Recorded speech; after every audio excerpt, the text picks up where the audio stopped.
Now right away you can see that they do look quite similar to the previous iPhone models, but we have some key differences. First up, we have some redesigned antenna bands, and the look of this new design is growing on me. The bands now not as prominent as they used to be. Jumping in closer, you can see that we have the main difference, which is the cameras. On the iPhone 7 we actually have a larger camera bump than previously, and this is housing a larger sensor, so we are going to be getting better low light images coming from the iPhone 7. And quickly just testing out the case leak that we had of the iPhone 7 a few months ago, you can see that it's a perfect fit. Now initially we did think that the larger cutout was for dual cameras on the iPhone 7, but it's actually for the larger sensor. The iPhone 7 Plus on the other hand does have the dual cameras. Now these are likely to be working together to give you sharper images, better low light performance, and also possibly 2 different focal lengths. I personally can't wait to check these out and test them against some of the other competition. We also have a secondary mic as well as an LED flash. Now this is most likely going to be a dual tone flash.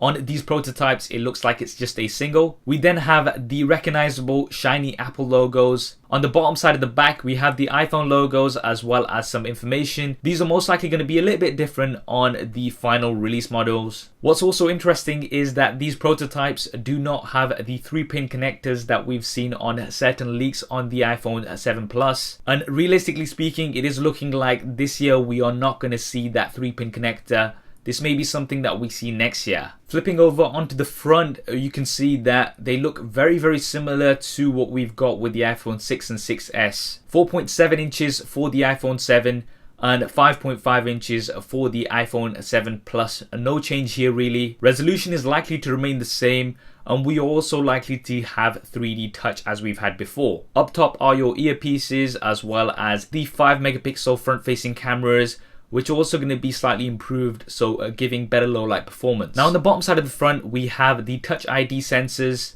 Most recent rumors are saying that these will not be pressable buttons, so instead there's going to be haptic feedback, and it may allow for some additional options. For example, if you do hold on to these a little bit longer or push down a little bit harder like with 3D touch. Up top we don't have anything, but you can definitely notice those camera humps which are bigger than ever. I personally just wish that Apple increased the thickness of these phones a little bit so that we could have a larger battery and no camera hump, but unfortunately it doesn't look like this is going to happen this year. On the left hand side, things are pretty familiar with your volume buttons as well as the mute toggle switch. Now certain leaks were pointing towards there not being a mute switch, particularly on the iPhone 7 Plus, but I think